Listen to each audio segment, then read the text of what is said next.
Welcome back to the Hot Hill Girl podcast. We've already been chatting for like 20 minutes. So We've talked about a lot of things. we got all our wiggles out.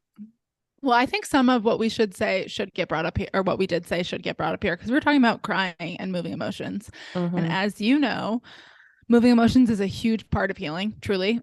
I like, I don't resonate with people that don't cry, just that like I cry over everything. So, like, when people are like, I'm so blocked up, I'm so like guarded that I don't cry, I'm like, wow.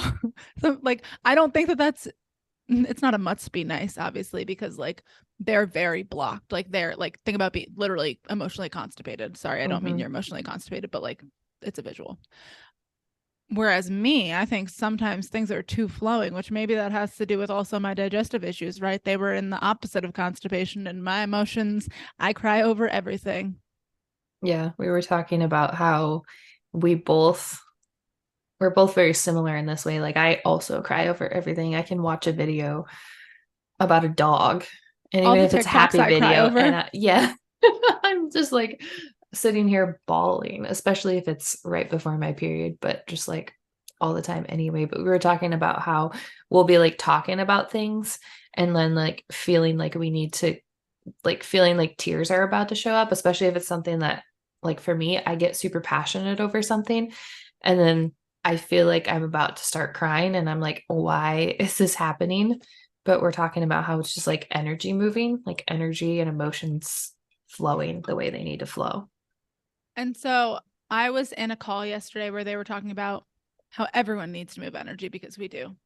It looks different for everyone, right? Like movement, talking, therapy, whatever that looks like to you. But like when you don't move energy is when you get sick because it's when it gets blocked and backed up and stuff. So like maybe you need to cry regularly, maybe you need to scream, maybe you need to jump. Like I also think about personally when I used to get upset over things, like running was very cathartic for me because it was physically moving the energy, right? After a run, Mhm. and I mean like a 2 mile run. It's not like I went very far, but like after a run, I would feel so much better because I was physically moving through it.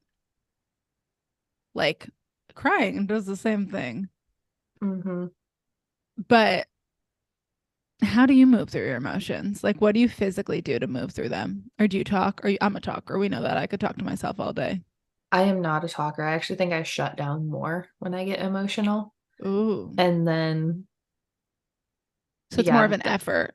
yeah, talking is definitely an effort for me. I think that's often when like just like the explosive crying comes out, and that's when I know like Yeah. I need to, number one, I need to communicate. Like I just need to do it. But yeah, that's definitely when the explosive crying comes out for sure. And like for me, I do know that I need to get outside. I need to go out in nature. I need to do, like you said, something physical. I'm not a runner, so I don't run.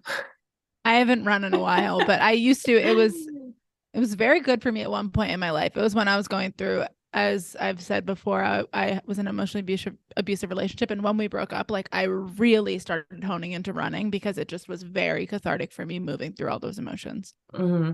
Thinking about it now, because I've recently gotten back into biking. I biked all the time as a child and I loved it. But thinking about it now, I'm thinking it was probably also a way for me to just like physically move things out. I mean, obviously as a child, you run around naturally, but like I would just go and I would just like go really fast, and I just loved it, like the wind in your face and all of that. And it was just felt very healing to me. Mm-hmm. I love to jump on my rebounder to like a song. I love to sing. Scream Hmm. singing is the best way to get out emotions for me. Crying, talking to myself, all those things. Driving with good music is also very It's very emotionally cathartic. releasing to me. Yeah. Hmm. And again, it's funny because I didn't realize this at the time, but when I went through that time in my life, that was when I was like a junior, senior in college.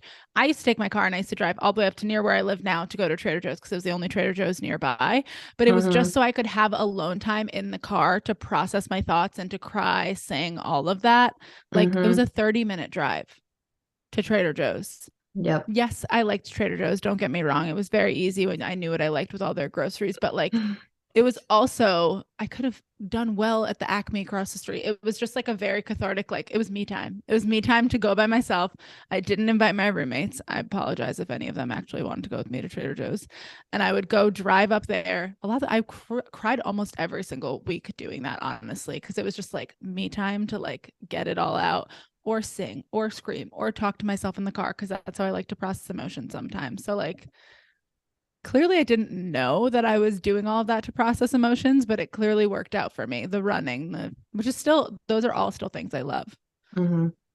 Yeah, same. I definitely cry more now than I did. I I like, used to be proud of myself because I was like, I never cry. But like you were saying, people, it's backed up. yeah, You yeah. get backed up. Can't say I've ever resonated with that. I've always been a crier. I think everyone I've ever met has seen me cry. It's something I'm proud of, but like it's just one of those things where I feel like now I happy cry a lot. Like at every single wedding, you'll see me cry. But like before, it used to just be I always felt like I got emotional. Like we said, when I was like voicing anything, I felt like if it was anything important or anything that meant something to me or anything that was like voicing my feelings, I literally would just start to get choked up because there clearly was some sort of block with speaking my truth and speaking about my emotions. And there clearly still is because sometimes I still get like that where like I just I hear myself start to cry when I'm like, this is not something to cry about. Like I'm not upset. It's Mm-hmm. just something that like I'm not sure I still know how to move through voicing my emotions in like a level-headed way. And sometimes it Mm-hmm. is very level-headed. It just is level-headed, but I have to cry. Like it just has to come out. Yeah. Sorry if crying makes you feel uncomfortable. I don't know if we can be friends because I don't know if you can hang out with me. And that's not to say I literally cry every day, but like I have no blocks to crying. It happens all the time. Mm-hmm. Yeah, I don't know how many people I know that have seen me cry, but also I don't spend a lot of time around people. So that probably helps. Well, I've cried at every wedding I've been to. Actually, the funny part was I didn't cry at my sister's wedding. I started to get choked up, but I think it was just because I was standing up there that like I didn't end up crying. I did start to get choked up, and then she made a joke. It was because her husband was crying, was like getting choked up. So he got choked up, I got choked up, and then she like made a joke to like make him stop and like help him get through it. And obviously, then that broke the moment. So I was like, we made it. I didn't cry at my wedding, and Reed's still is salty about it to this Did day. he cry? He got choked up. I don't think he actually cried. Cried. He cried at our first look though. Hmm. And so he's still like, you didn't cry. You were supposed to be walking down the aisle crying. And I'm like, I was happy. Like, what if I didn't have to? Yeah. I was like, I was literally just happy. I didn't feel like I needed to cry. You're like, sometimes the happy tears don't flow. Sometimes it's just happy, happy. Yeah, I'm not a happy tear person. I never thought I was until weddings. Now I happy tear all the time. I, yeah, I just, no. The first wedding I went to was one of my best guy friends. And I think that like I was trying to rationalize why I was crying because I was like, I don't know his wife that well. We've met twice. Like I'm not as close with him anymore because like he went to med school, all the things. But like I'm sitting there and I'm like, why am I crying? Because it's not like I know her that well. But then I was realizing that like I've seen him go through the ringer. So for me, it was just like to see him this happy, like made me sob. I've sobbed.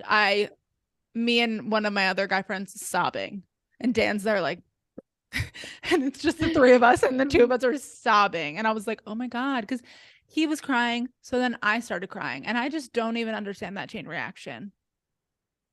I'm There's like, of just course something he's, about weddings too that just make people cry, I think. yeah, I don't think I ever thought I was going to be a wedding crier, but I've actually cried at every single wedding. To be fair, I don't go to that many weddings, so It's just like when I see, and I guess most of the weddings have been people that I love. So it's for me, it's like seeing someone that I love so much, so happy that just like apparently makes me sob because we Mm-hmm. haven't gone to one yet that's been just Dan's friends that like I have no emotional stake in the game, you know? Mm-hmm. Like I think we were supposed to go to one of his college friends, but it ended up being during the pandemic and stuff. And I think had that happened, obviously I wouldn't have cried because like I don't know them. But like for me, it's like I also don't go to weddings unless it's someone that is very close to me. Yeah.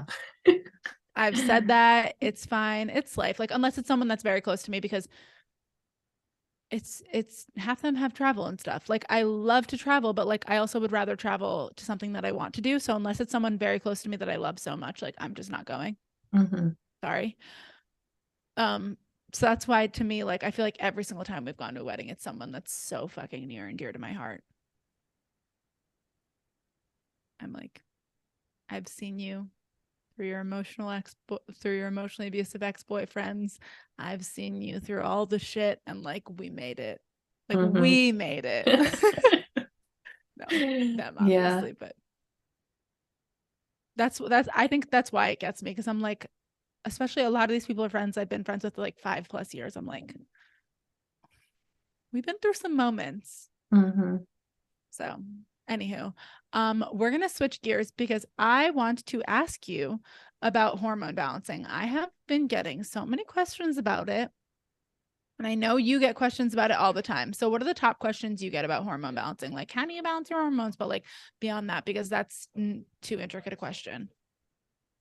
Funnily enough, the most common question I get is, why is my period missing? Like for people who it isn't a regular thing Amenorrhea, for yeah. them.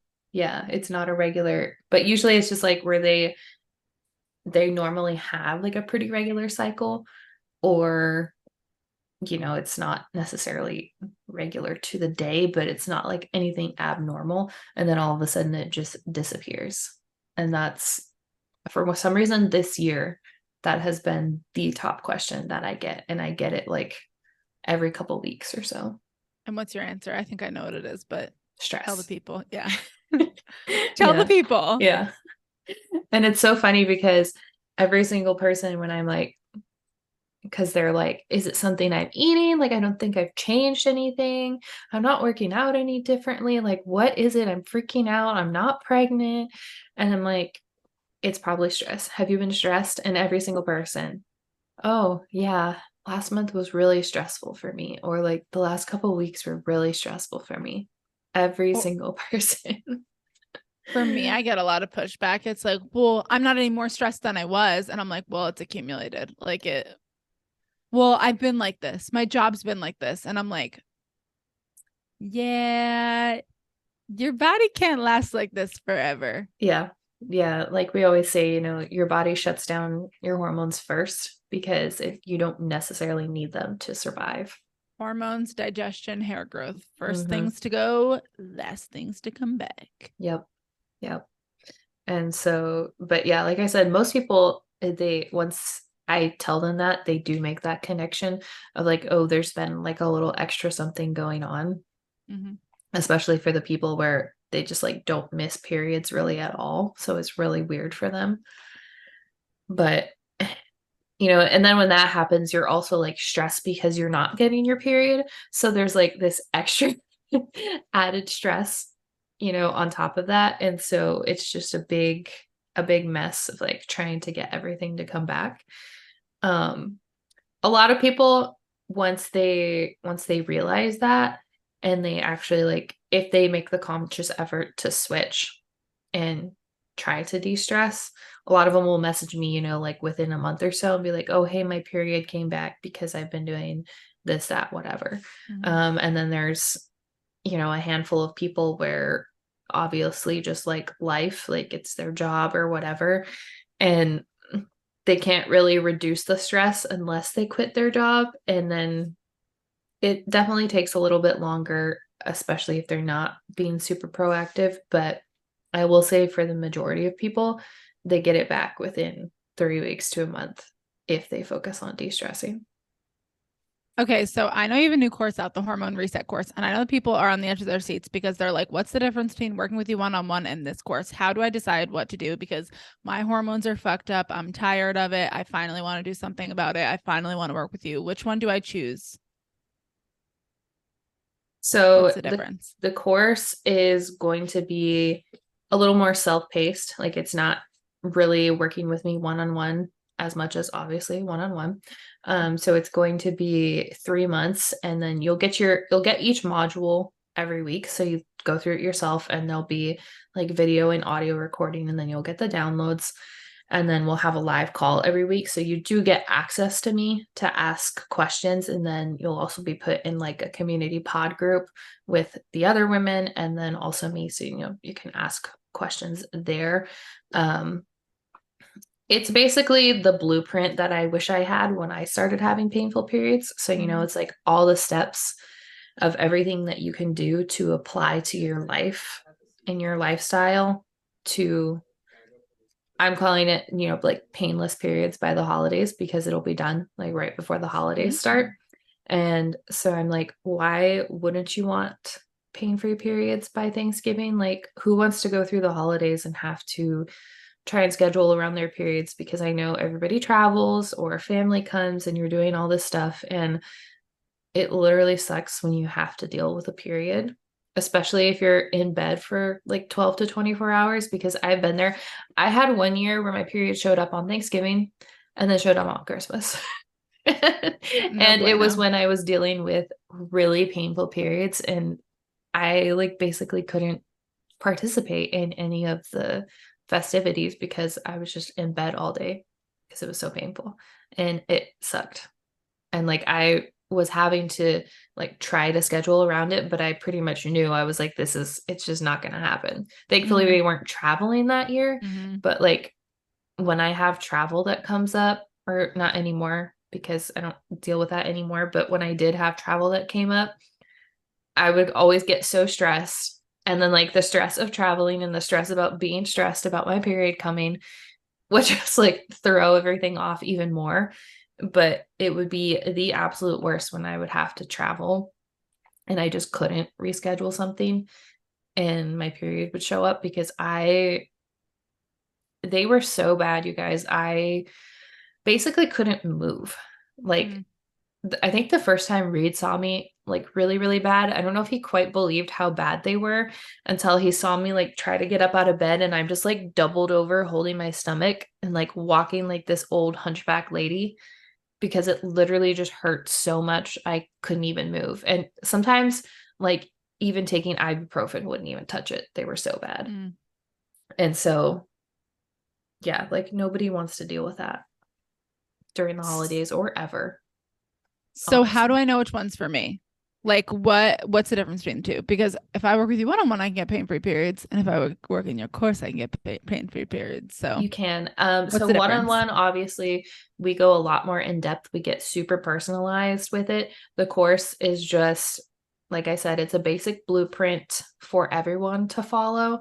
Working one-on-one, we go more into your blood work, obviously. We're going to do a full symptom assessment, symptom decoder of all of your personalized symptoms. So I, like break that down and build a plan off of that. It gets uber personalized. We'll do muscle testing, we'll do weekly check-ins.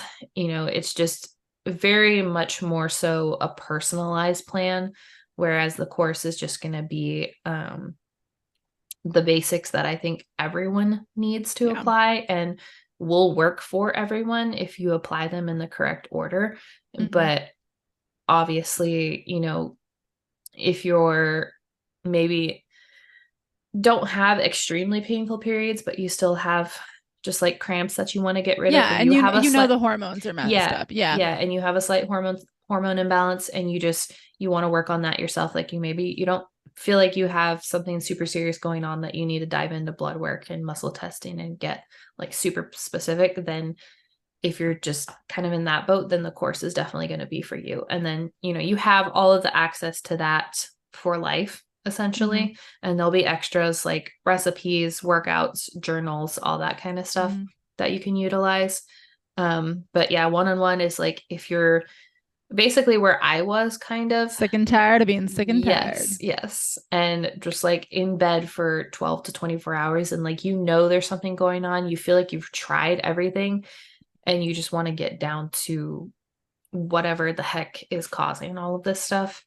Yeah. And yeah, we get super personalized. I went through a little like hump of like feeling kind of burnt out with one-on-ones, but now I'm like in the boat again where I'm like I really love my one-on-one clients. And I don't know, because I love because you guys know I did the blood work course this summer and I freaking love going over blood work. And I feel like So that was fun. such a fun addition to adding to my one-on-one clients because now we can go like even deeper.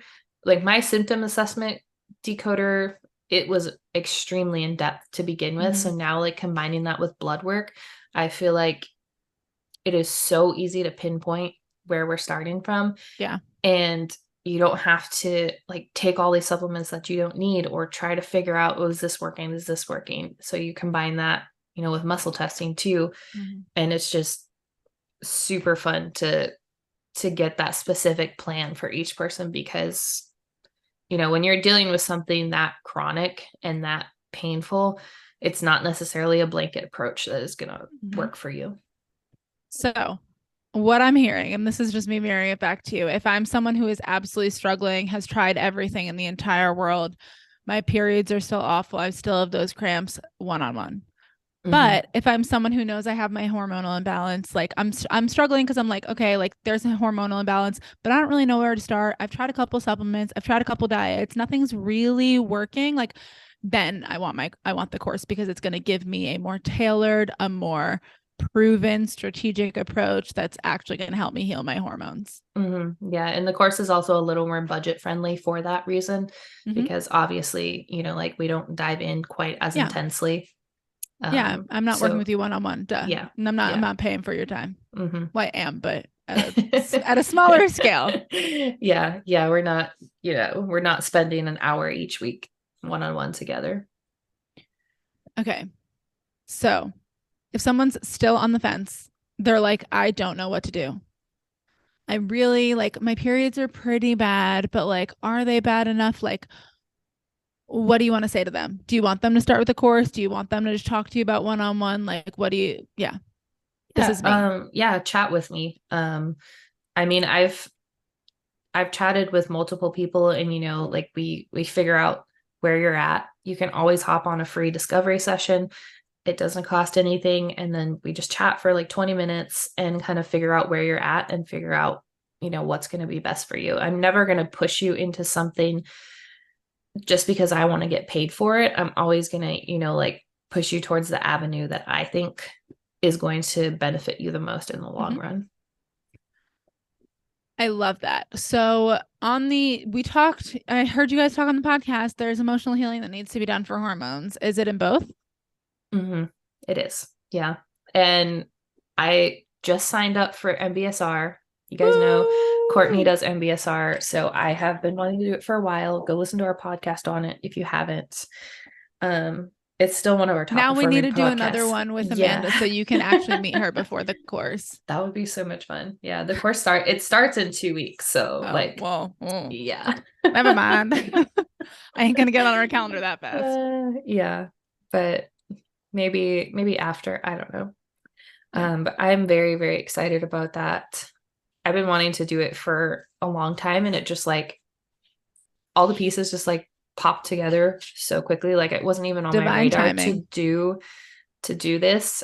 So, but anyway, yeah, I'm super excited. So you guys, if you do sign up for the course, you will probably be getting some free MBSR sessions because I didn't originally work any of that into the pricing of it, but it's super, super important for hormones to, be releasing all those emotions.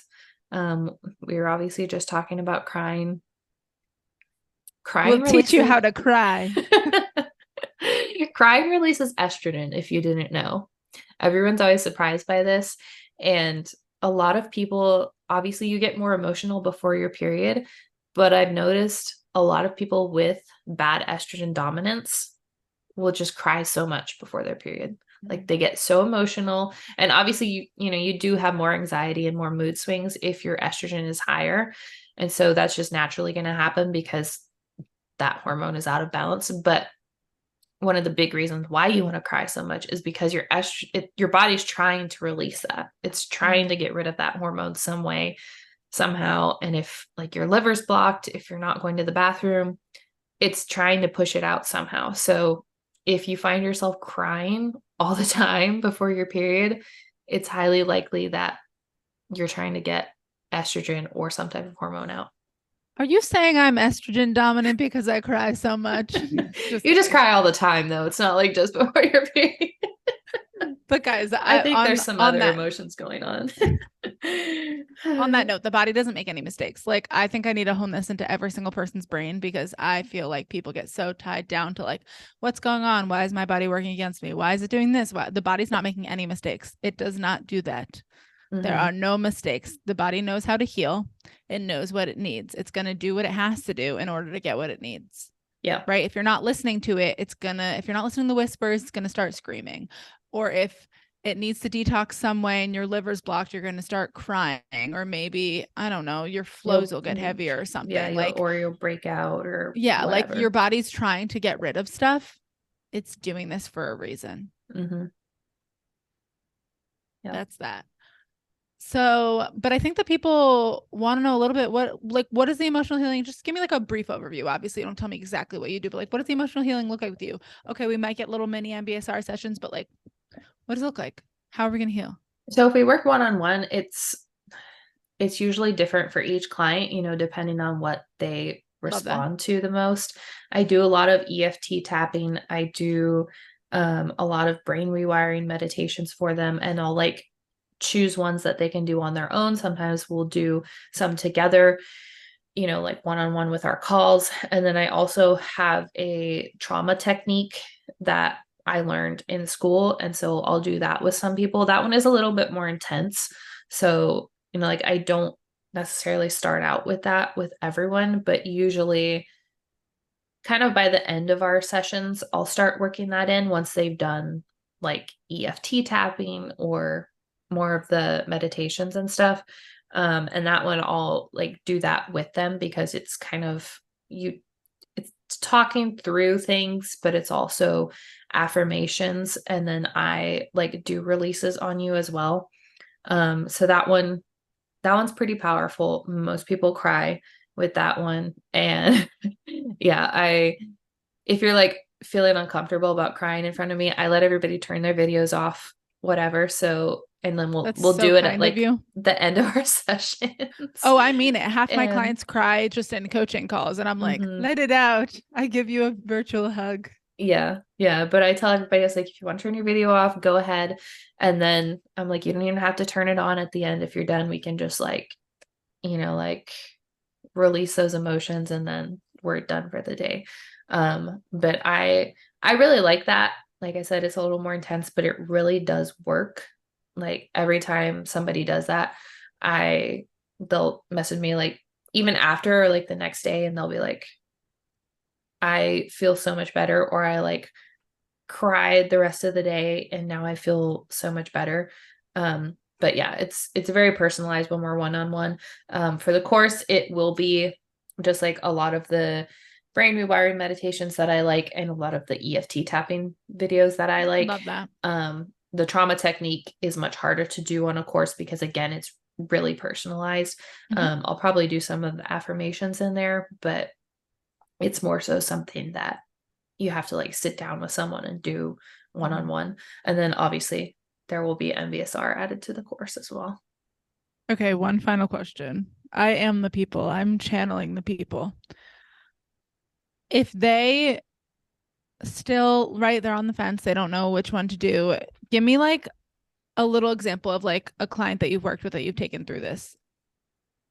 Who did you mirror your course off of, right? Were you thinking about like one specific client or someone, or maybe all your clients have similar symptoms? A lot of my clients, yeah, they're very similar symptoms. Like you took them from A to B, like. Yeah, honestly, I mirrored it a lot off myself. Ooh, love that. Myself, and then a couple of like You're not supposed to have favorites, but I do have favorite clients. Just don't tell There's your clients that. yeah, there's just a handful of them. Like, love you guys. But yeah, they come to me and they just don't know where to start. They're just like, I've been on all these supplements. I feel like I'm spending all of this What are money. they dealing with? Tell me their top 3 symptoms. Painful periods. Like, the biggest thing is people come to me and every single one is like, I'm in bed for 12 hours a day. I'm, Like cramps? yeah, Okay. cramps, throwing up, nausea, can't go to work, can't go to school, Okay. has to cancel all plans. Just like Okay. feels So that's where miserable. they're starting. Yeah, heavy bleeding, really bad PMS. A lot of them have, like the sore breast symptoms. Like I used to get Mhm. that all the time and it feels like, like the fibrocystic breasts. And like Mhm. if you've experienced it, like you can't even touch them. You can't even like workouts hurt, putting on a bra hurts, all of that stuff. So I think that's probably the main symptoms that people come to me with. Acne is a big one. They'll have the hormonal breakouts on their jaw, Mhm. which usually is tied to liver or estrogen, something like that. But yeah, for sure, the painful periods that take you out for a day or more, Mhm. the acne, bloating. And then they go through this beautiful course with you. And then where are they on the other side? 3 months later. Or Three. I'll just say the course because we got to do one, right? We got to choose an avenue. 3 months later. Yeah, 3 months later, you will have all of the steps that you need. If you've implemented them, you should be well on your way to a painless period. We always say, like, give your hormones 3 months minimum to start Mhm. to balance out. So that's why I say, like by month 3, you definitely should be You'll be feeling experiencing, better. Yeah. yeah, you should be experiencing a much less painful period by this point. Your And acne should then have diminished, your skin should be clear, your digestion should be better, your bloating should be gone. Um, Almost all people have experienced a much better change in their mood, like a really good mhm. shift in their mood. I think that's the most common thing that I hear like within 3 weeks of just working together is almost everyone tells me my energy is better, my mood feels better. I don't feel like I'm raging at everyone. So that's what most people experience right away. And then if they keep going that way, they will have painless periods. Yeah. Like they keep implementing the things, they just keep chugging along. And that's the thing with the course. Like, it's not anything intense that you have to Mhm. like change your entire life. It is very easy to implement, like I said, when you have the steps laid out for you. Like, it's something that you add to your lifestyle and it becomes your lifestyle. But I don't know if I can make the changes. We have Halloween parties, we have Thanksgiving. Tell me. That's okay. Like, you don't have to, when I say a lifestyle, like literally, it's a lifestyle. Like, you have those tools. Okay, you go eat the Halloween candy. So what? That's fine. The next day you just go back to your routine, back to your tools. And if you have to like reference something and figure out how to get back on track, I don't really like that phrase like back on track because it implies that you just like fell off the Yeah. wagon. Um but literally your lifestyle is going to include holidays. You can't get rid of holidays. That is Why life not? because holidays are great, I know. I love most of them. holidays. Um yeah, I All don't of really. them. Don't hate on any holidays. We're all inclusive. I'm not a big Halloween person, so I'm just like, whatever. But Courtney's I just Courtney want is to a celebrate Halloween stan. anything. Yeah. I Courtney's all literally just want about to celebrate. she loves the Target Halloween stuff.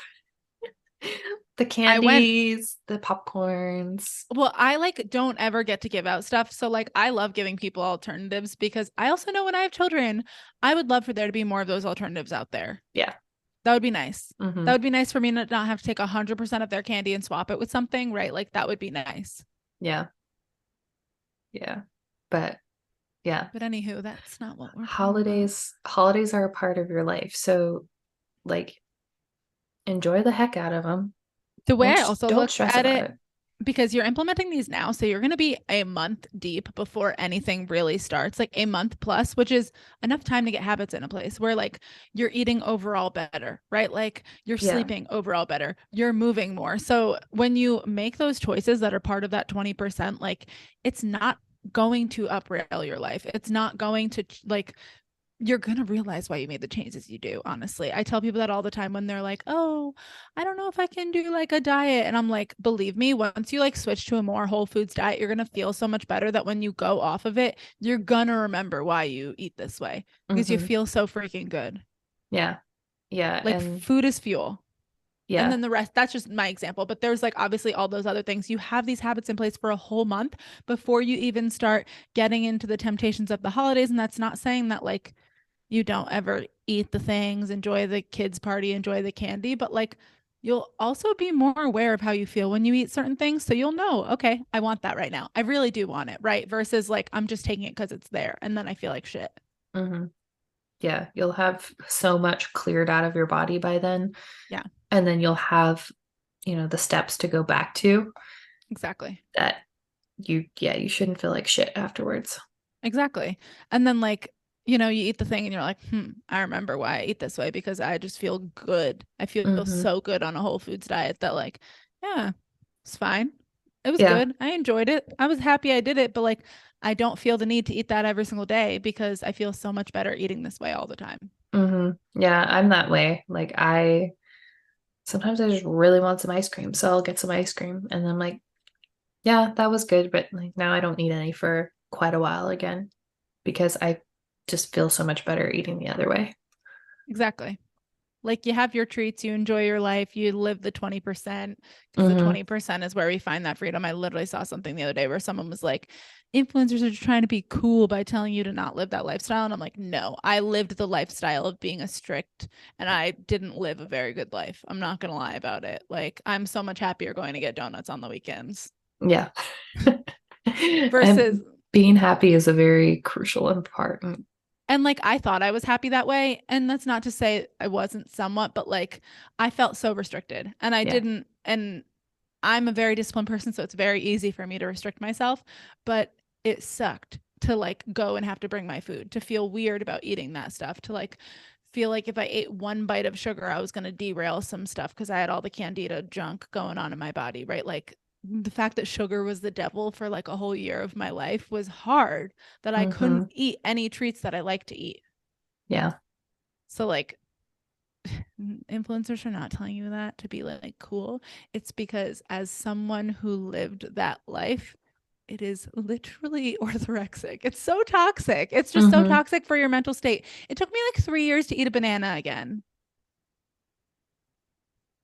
Why? I mean, one, I didn't really want them for a period of time. That's why because there was, when I was healing my relationship, I was like, eh. And then there was one day I was like, I'm craving a banana. I'm going to go freaking get one. And Dan doesn't like them anyway. So it doesn't matter. We don't have them in the house. And then I ate it and I was like, I enjoyed it and now I'm done. I don't need like it didn't upend my whole life. Hmm. Anyway, if you're someone who's had a restrictive diet, you understand how awful it is. Like, yeah, it's It's orthorexic. all you think about. Yeah, it's not fun. Hmm. And I was someone who like I was really okay with it. I ate a lot of different foods. I was very creative in the kitchen. Like that was the type of that's the type of person I am. So it didn't make me feel super restricted and like, oh, I can only eat these 7 foods. I was like, I have so many options, right? Like I can turn it into a freaking spaghetti, whatever. Hmm.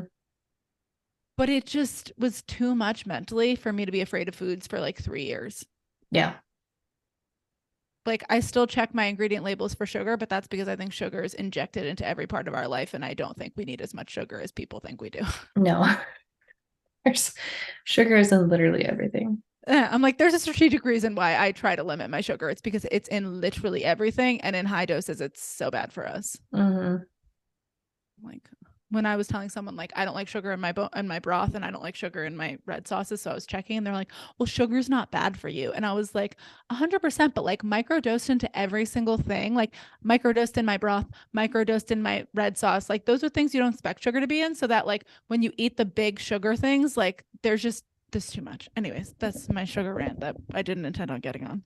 Yeah, that's like, this is such a weird example, but like if you got some gasoline on your skin and soaked it in like a couple drops, like when you're at the car or whatever, filling up the car, like okay, that's not bad for you, but what Yeah, if you every had two day. drops of gasoline in everything that went on your skin or in your mouth? Yeah.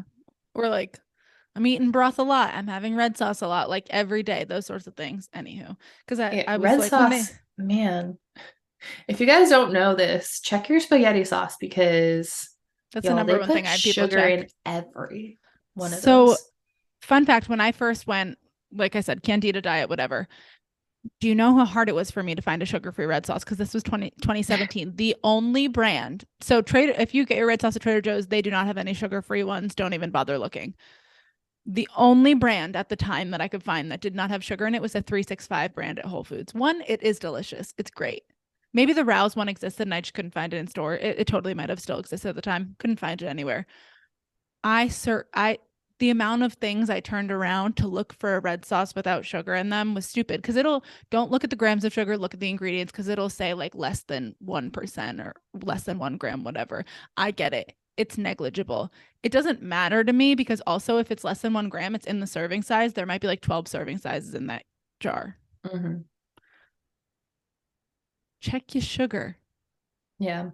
And if you're in Texas, because we have neither Trader Joe's or Whole Foods where I live. Trader Joe's doesn't But have it if anyways. It you, doesn't matter. yeah, but if you have HEB, the HEB brand, the organic one, they also do not use sugar. Yeah. So they're my favorite. And also they're very inexpensive That's the same thing with the compared to, 365 brand. yeah, it's It's like very under $3 for a jar. Yeah, I think theirs is $3, the one I get, but they dropped it even when Amazon bought Whole Foods. Thank you, Amazon. You made my red sauce cheaper. But it's cheaper than getting the Rouse at Costco. Like the Rouse at Costco is literally like the same price as me getting Whole Foods jar by jar, and I like the Whole Foods one better. Sorry, not sorry. Yeah, the garlic one from HEB is Yeah. so good.